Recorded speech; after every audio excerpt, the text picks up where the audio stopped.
Professeur Dubé, bonjour. Bonjour. Vous êtes historien. Avec vous, nous voudrons échanger sur le rapatriement des reliques de Lumumba. Oui. Quelle valeur symbolique vous y accordez? Et c'est très, très important parce que dans notre coutume, quand par exemple on n'a pas trouvé le corps, on ne peut pas prétendre lever le deuil. C'est-à-dire qu'on peut dire que jusque-là, comme Lumumba n'avait pas de tombe, et c'est maintenant qu'il aura une tombe, et donc la relique symbolise tout le corps, parce qu'il sera même dans un cercueil. Vous voyez, on voit là toute la personne. Il faut vous dire que dans notre coutume, lorsque quelqu'un mourait dans un centre urbain, et on prélevait ses cheveux, ses ongles, et on ramenait ça au village. C'est toute la personne, ça symbolise toute la personne. Et quand on enterre ça au village, on a enterré le corps, on a enterré la personne. Et on peut lever le deuil. Et maintenant, là, c'est ça. C'est maintenant qu'on va lever le deuil de Lumumba. Ouais. Alors, cette restitution entre dans le cadre général, n'est-ce pas, de la restitution des biens culturels, des restes humains et des documents d'archives. Parce qu'il y a ces trois éléments-là qui font partie de la restitution. Je pense que ces reliques sont d'abord bien conservées, comme ils l'ont été en Belgique. Et maintenant, c'est dans un cercueil, c'est comme puis on va l'enterrer. Oui. Et donc, ça va rester là-bas, enterré à l'échangeur délimité. L'échangeur délimité. Oui. L'autre aspect que j'aimerais aborder en tant qu'historien, qui représente pour vous la visite du roi Philippe en RDC?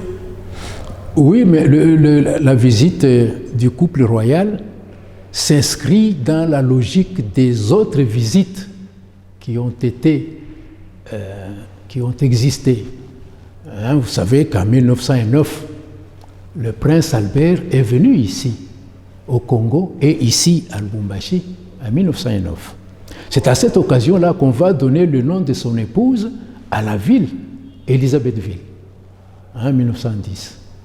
Alors, en 1928, le couple royal reviendra au Congo pour inaugurer le tronçon Ilebo-Bukama, donc pour Frankie Bukama, en 1928. Parce que le rail était passé de 1910 ici à Lubumbashi à 28 jusqu'à Ilebo. Il fallait inaugurer et puis venir inaugurer la gare centrale de Lubumbashi, Élisabethville à l'époque. Alors en 1955, c'est le roi Baudouin qui vient pour se rendre compte un peu de réalisations qui ont été faites durant la période coloniale jusqu'en 1955. Et il profitera de l'occasion pour passer encore ici à Lubumbashi. À cette époque, on l'a appelé Bwana Kitoko, vous vous rappelez, Bwana Kitoko, c'est-à-dire à cause de sa jeunesse et puis de son élégance.